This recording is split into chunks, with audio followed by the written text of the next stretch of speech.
اسلافانی بارہ کہتے ہیں کہ اسلاف گوستگی نیکے مردم کہ آ بیتگا آہنا جہنم تو کا جہنم بارہ یا آس سے بارہ چنچو طور سے تھا آہنا اللہ تبارک و تعالیٰ چنچو طور سے تھا بلکہ حدیث سے تو کا معاشمہ یہ چیزہ غور بکنے اللہ رسول صلی اللہ علیہ وسلم اشارہ داں ای دنیای گرمیاں آخرت نیمگا یک حدیث سے تو کا کہتے ہیں کہ اللہ رسول صلی اللہ علیہ وسلم ارشاد فرمائے کہ ابردو بالصلاة فإن شدت الحر من فیح جہنم گرم ٹیمبا ہوتی نمازاں کم کی سارتر کنے بوانے ظہر نمازاں کم سارتی نیمگا بوانے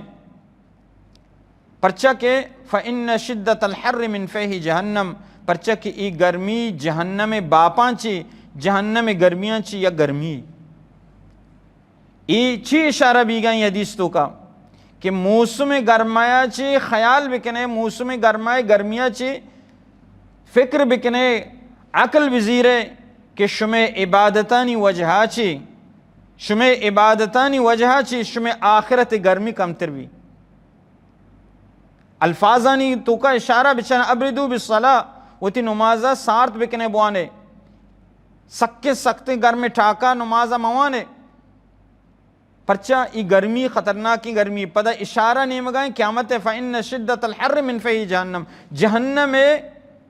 گرمیاں چی جہنم باپاں چی یک ای گرمی یک باپ یا گرمی اور صلاة تذکرہ حدیث تو کا موجود ہیں معنی چیئے کہ قیامت گرمی انسان عبادتانی وجہ چی آسان تر بھی اور سلامت والا بھی انسان وقتی کوتی عبادتہ کا دنیا تو کا ای خطرناکی گرمیاں یاد کن تو آخرت ہوتی سوچی یقیناً آئی واسطہ تیاری کا